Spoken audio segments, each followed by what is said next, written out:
This is the new Druid build with the subterranean aspect. It's pretty much the only new aspect that Druids have for Season 1. You get it by doing the season journey. It's literally in the first tier of rewards. I don't know, where's it at? It's right here.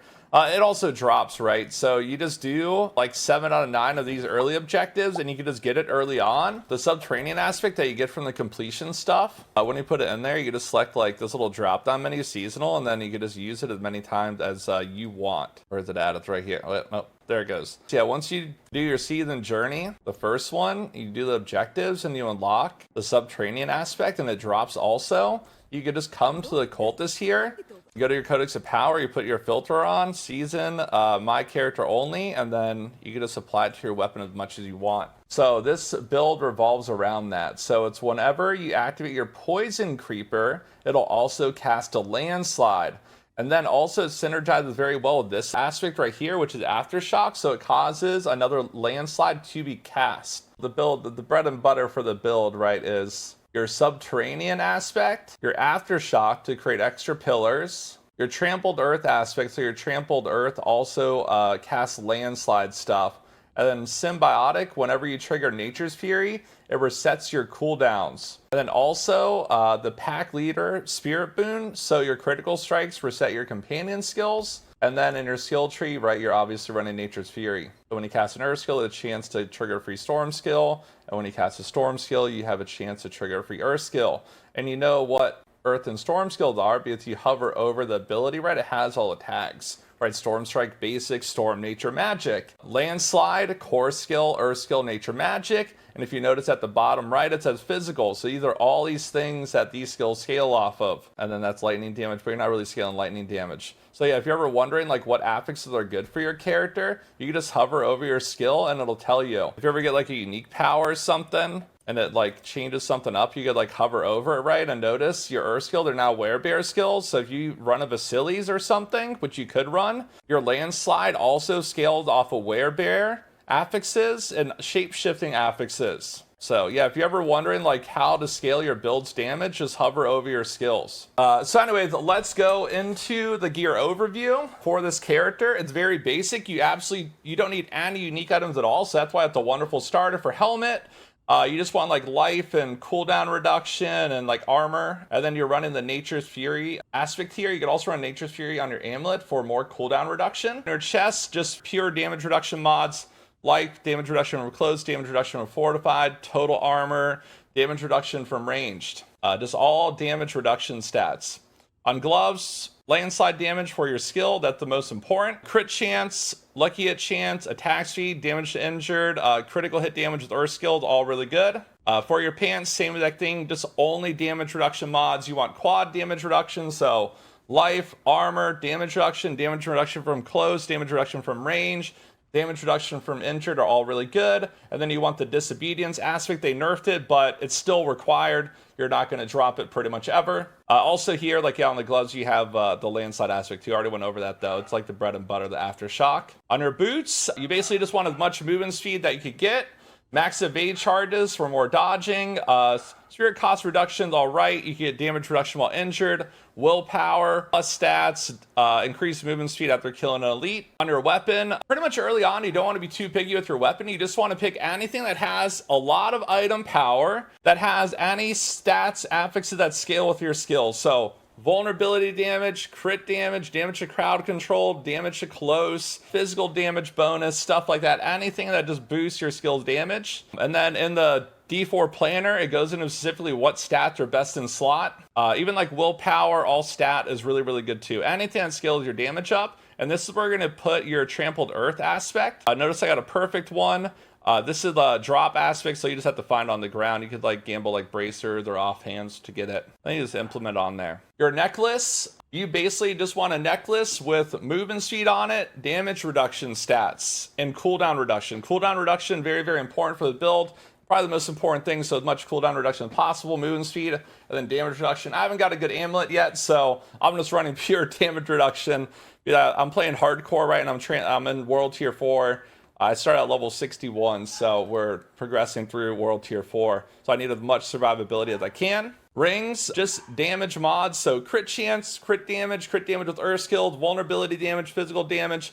Life is huge too. And then this is where you'll put your subterranean aspect. This is what causes your poison creeper activation, and whenever you reset it, to also cast landslides. Your ring of natural balance here, same exact thing for your stat allocation. Whenever you cast a storm skill, so that is your storm strike, it'll give you your crit damage multiplier for your earth skill, which applies to your landslide from your poison creeper, and also from your trample landslides too. So that is your gear overview. And then let's talk about weapons. Ideally, I would want to use like a two-handed axe, but I'm using a staff right now because it's the best thing that I found. It has less attack speed but higher base weapon damage. If you find a crone staff, you could also use the crone staff, but you're also going to lose an aspect that way. So yeah, you're going to lose an aspect there. And then you could drop like 4 to 5 damage there, or you could drop like this ring of balance aspect, and you could use a crone. You could also use a one-hander and an offhand, and that'll give you more cooldown reduction. You see I have like an offhand right here. Cooldown offhands have like an implicit cooldown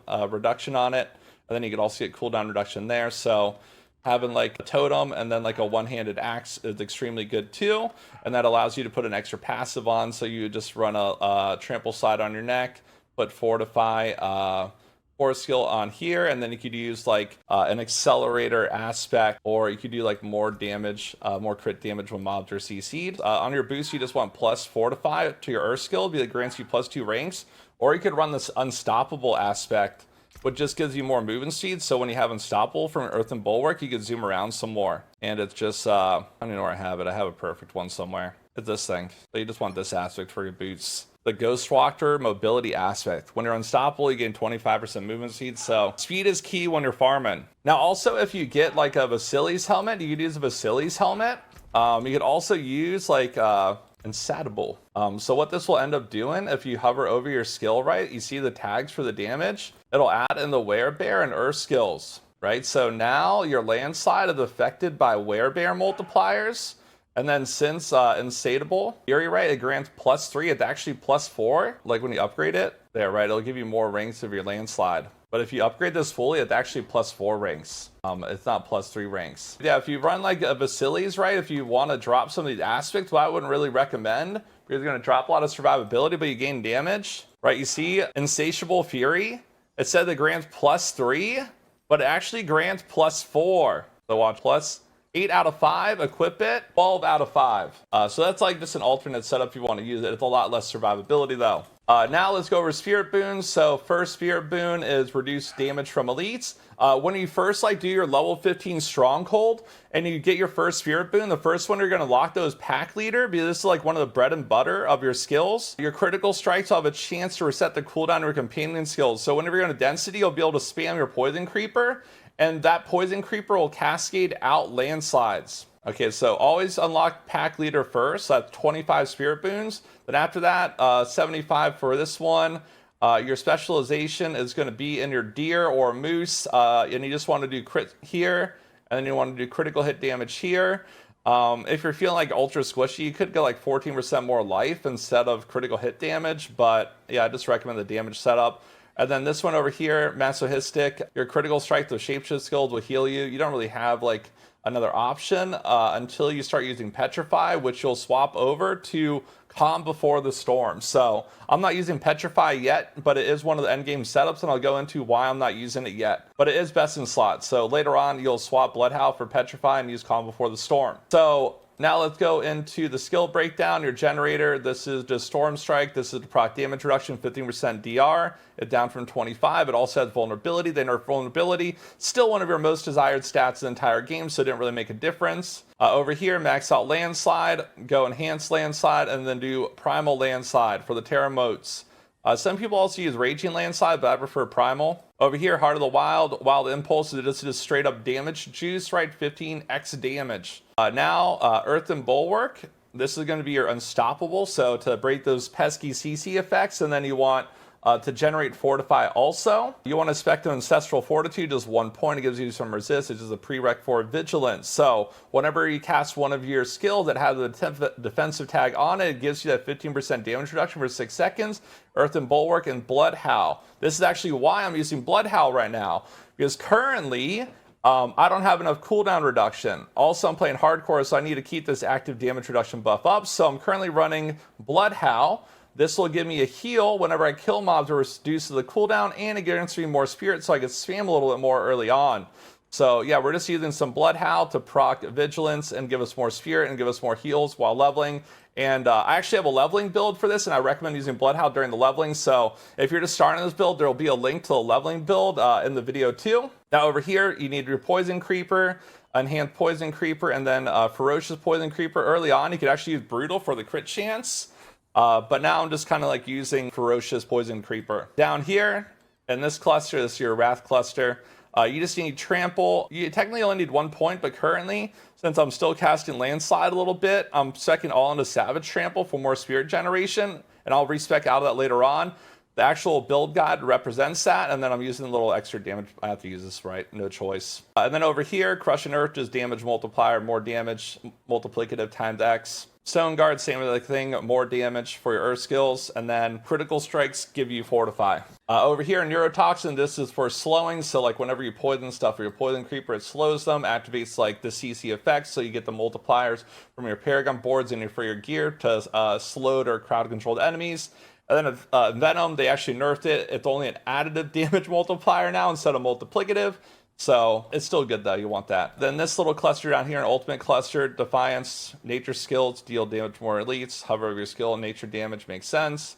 Earth skills deal more damage to vulnerable enemies, we're using Earth skill. Then also, Dramatic skill deals 6 times increased damage. Triple if an Earth skill is next cast after a Storm skill. So we're basically always alternating like casting our Storm Strike and our Landslide, so we're getting the benefit of that. And then just 1 point of Circle of Life for a little heal. We got a quick shift for more damage, like whenever we're shifting between our forms, and then also more damage reduction. And then our passive, Nature Fury, this is the bread and butter to proc Symbiotic. Now, if there's some alternative setup, like I said, while leveling, you want to use Bloodhowl. This is for activating the damage reduction, also give your character a constant heal, and also give you more spirit. So as you're killing, you're running like your strongholds or like your Nightmare Dungeon, this is constantly up and proc. And however, once you get more cooldown reduction, your build evolves. What you're going to end up doing is this skill will be unspec'd. And what you'll be doing with it, you'll put 2 points in a Petrify and you'll get 1 extra freedom point to put wherever you want. You'll put it like here or whatever. Another option is you could actually not use Petrify and you just use Hurricane to have pretty much always active 20% more damage reduction. So flexibility there in your skill tree. But I'm still using Bloodhowl. Next up is your Paragon board. I'll actually use the D4 Planner to show you guys this, but a lot of people always wonder how you attach your Paragon boards, and this is like a little simplistic thing. So once you get level 50, right, you start unlocking your Paragon points. You get Paragon points from doing your Renowned Completion stuff, which I've already started doing some of the zones fully. So make sure you do like your Renown again, but whenever you want to attach a Paragon board, you have all the Paragon boards by default. All you do is like click the gateway when you get here. I can't show you on that one, and then you just cycle through your boards, right? You click preview to view what it's going to look like, and then you rotate it. That's how the Paragon board works. The full Paragon board, you just follow it on the D4 Planner. I have the full right up here, so just put your points in, just follow it there. What boards do you put in order? The numbers right here. So this is your first board, right? Your second board is Earth and Devastation. Third board is Survival Instincts. Your fourth board is Ancestral Guidance. Your fifth board is Inner Beast, right? And then your sixth board is Thunderstruck. So you basically put this board on, this board on, this board on, then this one, then this one, then this one. And you just follow your glyphs. First glyph is Exploit. Second one is Earth and Sky. Third one is Spirit. This affects all your skills, not just core skills now. You got your Outmatch here. This boosts rare nodes, and these are like huge damage boost nodes, so you get that core value there. You get Undaunted, Fortified damage, also more damage reduction. And then over here, Territorial, more damage to close target than damage reduction. However, you can actually swap this one out. There's another good node that's there's a really good glyph that's nice. And it's right here, Shapeshifter. Shapeshifting has a 20% chance to cause the next skills damage to critical strike chance. So since you're swapping between your forms, you could use this and it guarantees crits. So that's nice. But yeah, if you want to improvise on the Paragon board, you can experiment with it.